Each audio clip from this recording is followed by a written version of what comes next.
Welcome back, guys. Today, are you nervous? I was trying to find those questions for the boys. Oh shoot. Okay. Well, I haven't checked the. I think does it sound good, Noel? Sounds good. Sounds are good. Sorry, we just popped up on you, Bri. We're not here with the bull this week. The bull came down with a nasty cold. 101 temp. We're worried about him. Yeah, 101 temp. But hey, we have to keep moving forward. So we have to keep moving. We have to keep adapting. It's going to hurt the bull to not be on this episode, but that's part of it. The boys are thinking about you out there. Is this episode 50 yet? Because this will crush the bull if this is episode 50. If this is a landmark coffee buzz, this is going to crush the kid. And he's our landmark, sentimental, gratitude guy. And so as Nolan's looking that up, we were having a little bit of a debate before we press play. And I think as you guys will notice in the bottom of your screen, there's 2 baseball cards there. So I have 2 baseball cards in front. They're going for I've got to say, about 78, 82 cents on Google right now. I'd say you're over the dollar mark. I got to be over the dollar mark. I mean, I spent parts of 3 years in A-ball, I'd give it to you. So I have 2 player cards. Brian has 1. And I'm also on top of my player's card. You can see things like Topps, Choice. Those are the brandings, pretty powerful brands. And I have a contract with them as well. So I signed a contract with Topps Baseball in 2013. So you signed some cards too, huh? I had signed some cards. I had to give my John Hancock away. And like I said, I think I will have to look that up. No, maybe that should be a question. But I thought it was under the dollar amount. What are you, probably like $1.50? Yeah, I'm at 125, 150. Depends on the state. Noah got a little chuckle over there. It's good to hear the otter earlier this morning. All right, well, let's let it rip. Coffee Buzz with Brian Peters and myself today with a couple. We put some. What have we got in our coffees? I got a little Laird Superfood, turmeric, and performance mushrooms. There we go. Let's mushroom it up. We're only on 43. So we got a little ways to go. We weren't even close to 50. We weren't even close. Bull, get healthy. Okay, he's fine. He's got a few. He's got a few misses. He's got a few absences he can get away with. Let it rip here, Noel. All right. What is your favorite question to answer? What is your favorite question to answer? My first thing is trying to think of a question because I like answering a lot of things. Typically wrong too. Yeah. But we'll what is your favorite question to answer? I don't know. I mean, we ask each other a lot of questions. Usually it's some type of, I guess, abstract, who are you, where are you going, mm-hmm. What are you curious about? I'd say my favorite question to answer is, like, what's next? What are you learning? Yeah, what are you learning? So can we create a storyline of who the question typically comes from? Of course. Because I think that changes it up too. Because someone could say, "Who are you?" and think of 5 different people who would ask that question. You'd answer it differently. Do you know what I'm saying? Yeah, but that goes to the concept of learn the learner. You know who you're speaking to, so you're portraying yourself in a different light. So, but does that answer the question? Who are you really then? If you're giving different definitions of who you are to different people. So great point. And I'm going to go with, for the topic of what you're bringing up, I'm going to stay on the who are you question. So, because I think that the only way, and I think Robert Greene, who I've been heavy on, he talks a lot about this. I don't like his voice. I know you don't. I know you have a problem there, but he's a very smart guy, and he has some intriguing conversations and thoughts. But so what you're asking back to me is, if you ask me the same question if I get the same question posed to me from 5 different people and I answer it differently, am I changing? Or am I different? Or am I being me? Is that the question? Yeah. Why would you answer it 5 different ways? So, because I think that authenticity is, I don't think that you are the same person in every environment.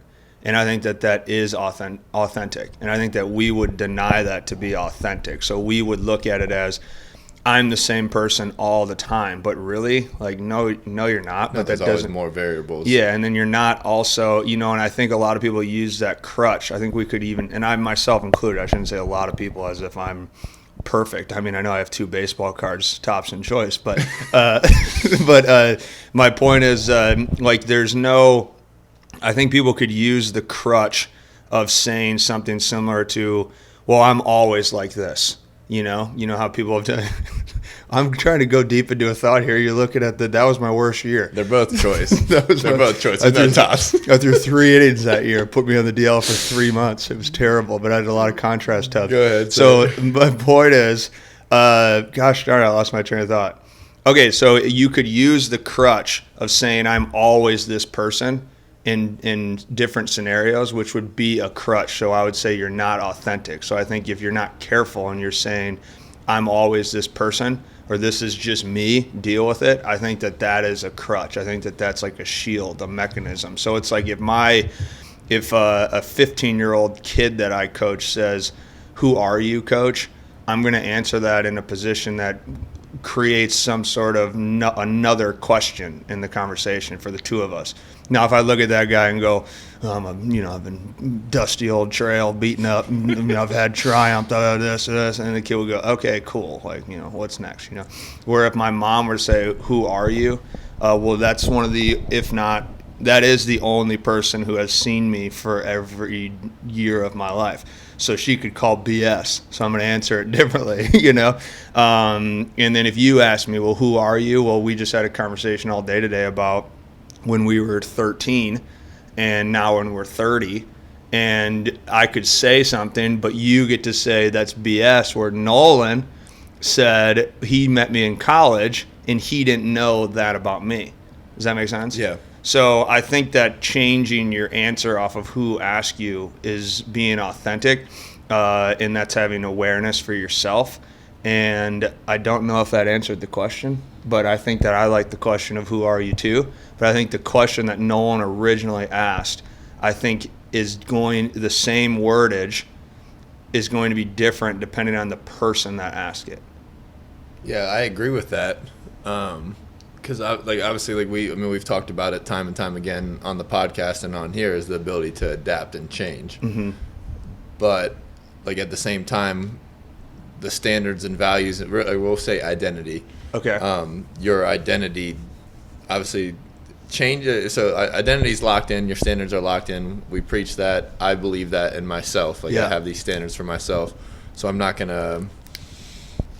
I don't think my definition of myself of who I am is going to change drastically to who I'm telling. That's where I differ a little bit. I get for you, the value of it won't change. Yes, I'm not, and I guess I'm not discrediting or disagreeing with you. I'm saying, but the way you would answer it will change. Yeah, I agree with that. So we're going. Yeah. Okay. I'm cool with that. All right, done deal. Did we get that one? Yeah. Did you like that one, Noel? I do like that one. You guys did yeah. Thanks, Nolan. And we'll finish it. We did a what? You went deep. I like how you went deep into it. Thank you very much. There's layers to it. Appreciate that. What's the most unnatural thing humans do in today's world? What's the most unnatural thing humans do in today's world? Okay, I got my answer. We're going. Are we going? I feel like we might have the same thing. Sense of self, the same concept that we're outliers in nature. In general. Is that exactly where we're going? Yes. I do.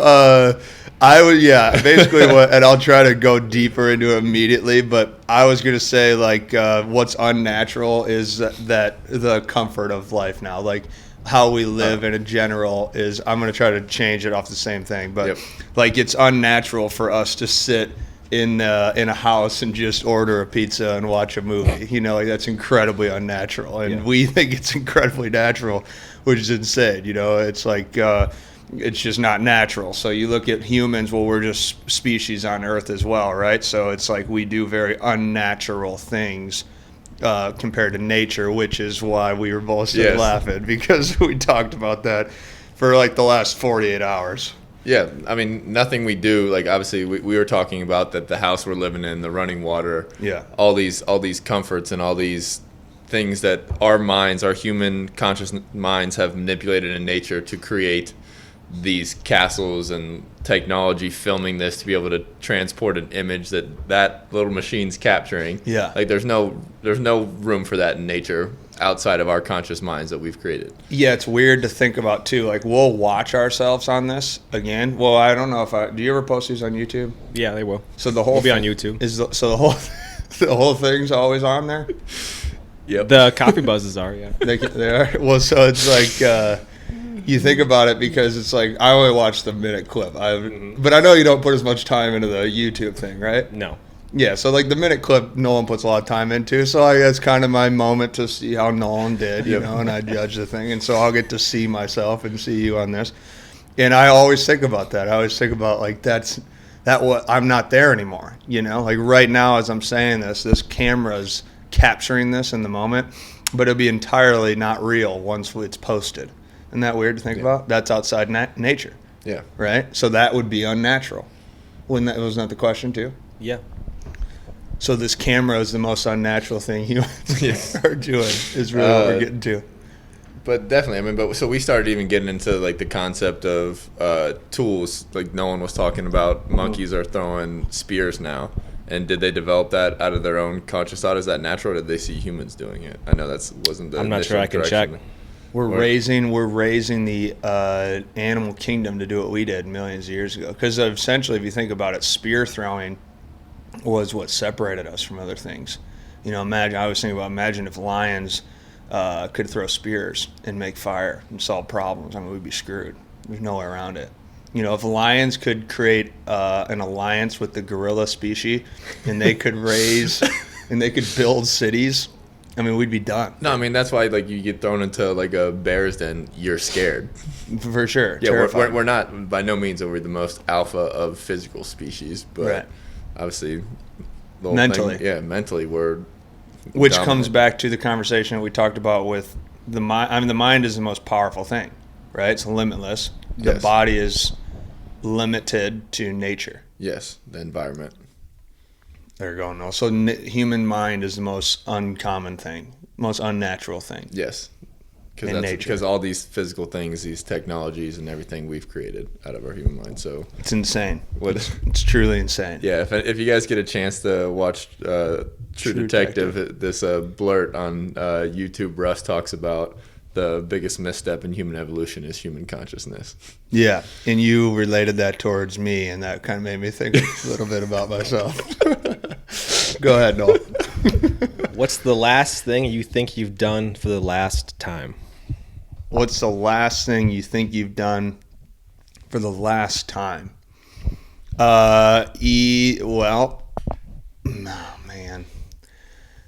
Oh man, it's so many. I think there's so many things. Like you think through.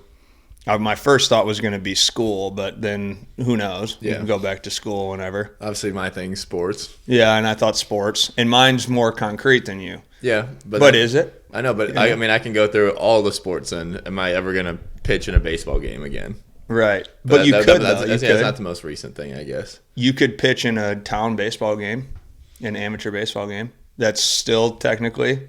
Yeah, to prove to you that I can throw 90 miles per hour. Right, and you could try to do that. You could put in the time, to your words. You could put in the time, which I'm going to put on record here, and I know you're not going to disagree with it, but maybe this is what those cards were supposed to symbolize, my baseball cards. But the person you see in this card, ladies and gentlemen, I mean, that guy, that arm threw 90. And the guy I'm sitting with has told me that in 6 months of training, he would be able to be on essentially one of those baseball cards. He thinks that in 6 months' time, Topps would send him a contract for him to sign it, Nolan. Can you believe that? Only took you 25 years to do that. Yeah, just discredited at least almost 3 decades of our life. You got to understand, a 17-year-old Brian was throwing 86 miles per hour at 180 pounds. Yeah, but there's so much stuff that goes into it, dude. Your body, your shoulder, you probably don't even have a labrum at this point. You know? And rotator. You need that? Yeah, so it's like. You know how big my heart is? I just think that, I mean, you could go back and play, you could pitch in a baseball game. You're probably not going to pitch professionally. Like, I look at it too. And that's only outlier scenario, but I don't think I'm going to pitch in a baseball game again. Right. And, like, I think that I could play professional baseball again, which I've had opportunities to post baseball, but I just don't want to. So, like, in this scenario, I wouldn't do it, you know, but I maybe could, you know, but why is that? Why do I think that? Because why don't I want to do it? Where at one point I would have jumped at the opportunity, right? Yeah. I'd actually say, like, can you say the question one more time? What's the last thing you think you've done for the last time? I'd probably say like stuff in Houston, like geographic locations and that kind of thing, like places you're not going to go again. Like, I wouldn't say like the sauna at Glenn's house the other day. Yeah. Do we know we're going to go back there? Probably now, but like we've been to hundreds of places that. You're so right on that too, and I've actually been thinking about this a lot lately. And both of you guys, know, chime in on this because you and I just came back from Europe, and I think about this all the time. Like I knew I would always go to Europe at some point for years, and then I go there, and now it's like, well, I'd love to go back there, but I've already done it. Yeah. So I'm kind of like, that's a hassle, dude. I don't, Well, no, I have that mindset, and like I talk to people all the time. So I started traveling a little bit in the off seasons and that kind of thing. Yeah.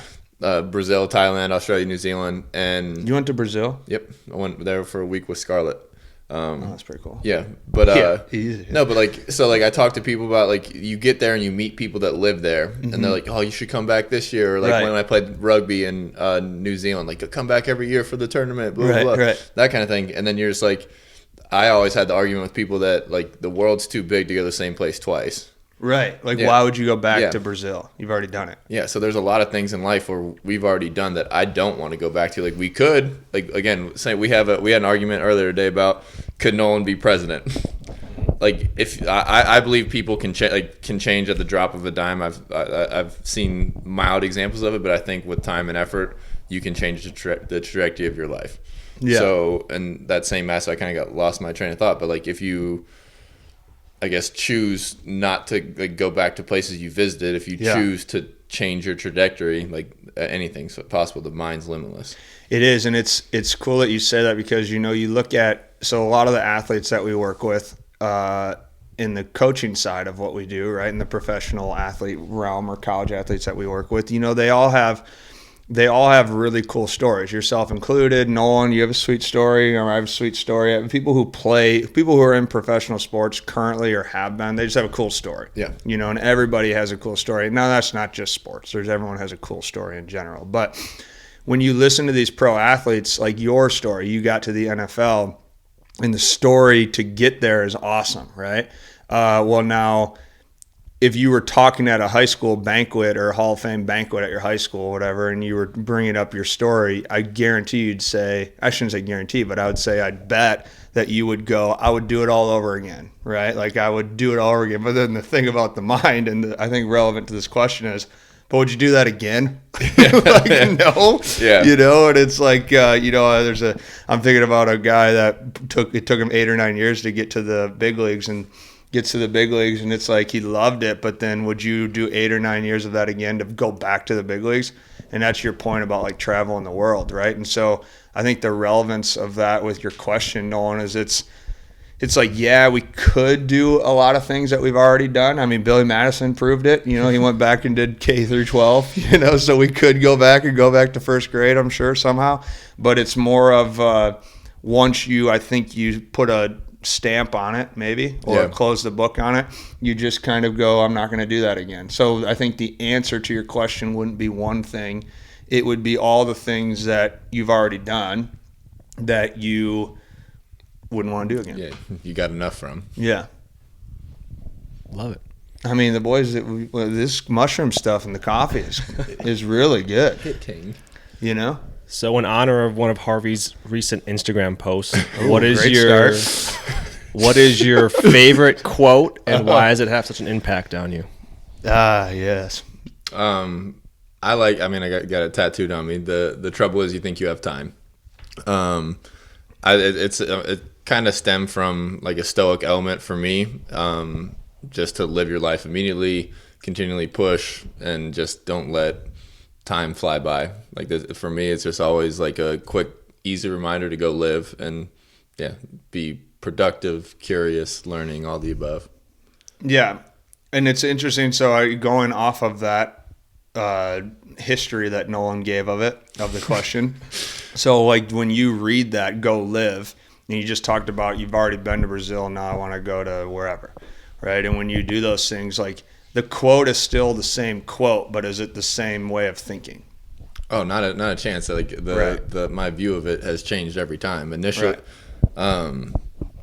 I mean, I got the tattoo when I was in Australia in the first place. So like the first time I saw it, like I was embodying what I wanted to do.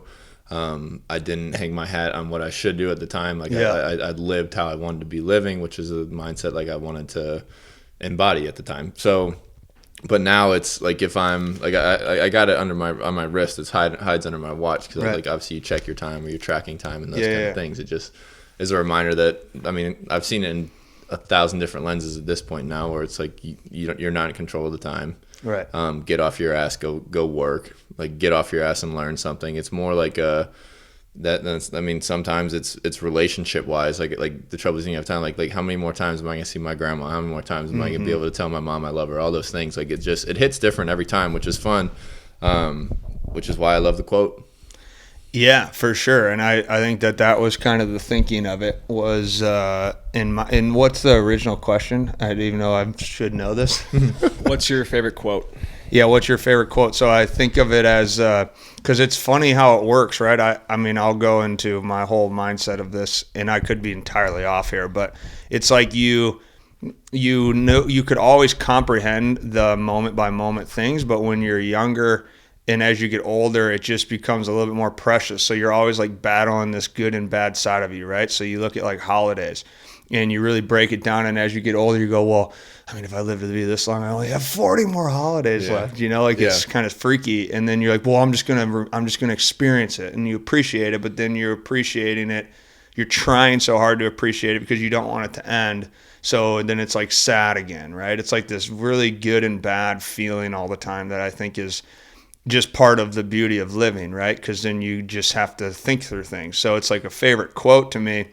It's really interesting. It goes back to the other question about what you've done for the last time. You know, I remember when I got elbow surgery, my dad, and I know it's not, and I thought it was his quote at the time, which is really funny how it works out, because then I found out it wasn't his quote. He's dropped this on me many, many times in life. But it was success is on the other side of fear.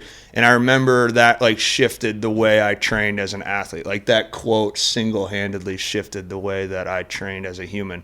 And now that quote has nothing to do with sports because I don't really care to be good at playing baseball. You know, I want to try to care about being good at baseball, but I just can't. Every time I try, it's just not there anymore, right? So then like what's my next fear? What's my next time? What's my next moment? But it's the same quote. So it's just weird how the same quote is different meanings at different moments in life. And things just mean different to you. You know, like a holiday is different to you as you get older than your grandma. Time with grandma is different now than it was 10 years ago. But it's still grandma. You know, it's still the same book or the same quote, whatever it is. Yeah, it's right? For me, it's funny how like the present moment changes. Like obviously you change, your environment changes, ties into our first two questions here too. So like I guess moving forward, like I guess the easiest way is to try and focus on staying present so that these quotes and these things hit how they're supposed to. Yeah, so like the awareness that your view on that's changing, because like I didn't think about how many times I've looked at this and how many times it's been different every time, different reminders for me or different motivations for me. So, but you always remember Australia, and you remember why you were. I remember when you went to Australia, that was on like a whim, right? Yeah. And you did that, and you had a cool trip. I remember you were at that rugby game, you know, doing the whole bit, and you're having a blast, right? But like, so it's a different thing now, because it's a different moment, but you use the past to remember what you were doing that day, right? Or that trip, or why you were there, or what person that made. Yeah, I got it with the intention of it being like kind of an evolving thing and like a constant reminder in the present moment. Like, because I mean, the present moment changes. Like, I mean, we talk about, like, we're talking about passion, not being passion slave. Yeah. Like that's what that kind of means to me to some extent. Like it's a motivation thing that's always going to be there, whether it's going to be pushing me to grow with relationships, family, work, personal growth, all the above. It's awesome. I think you got another one? That's four. Nolan, how'd it go? Great. It's good to have Pete back. It's good to have Pete back. Boys. Pete's in town. Sauna on ice. We did it the other day. Got it again tonight. Got it again tomorrow. I think we're just starting to fall in love with sauna and ice. You got to hydrate, mineral water. A lot of it. What else are we doing? Drinking the lemon. lemons in the water. What are you doing right now? I'm trying to find the questions that I had for the boys. Okay, because I'm trying to continuously stall because it seems as if you want something and I don't know what it is. So, and I'm running out of things to talk about. I just exhausted my cognitive thinking, my consciousness, if you will. I'm running out of stuff to think about. No, you're good. I found some quotes, though. We need some more quotes for the team. We'll say the first quote that, the quote that hits the hardest right now, say it, and then we'll go off air. You're running out of time. This one is, again, this is for Mindstrong. Most parents say they would die for their kids, but less than 30% live a healthy lifestyle for them.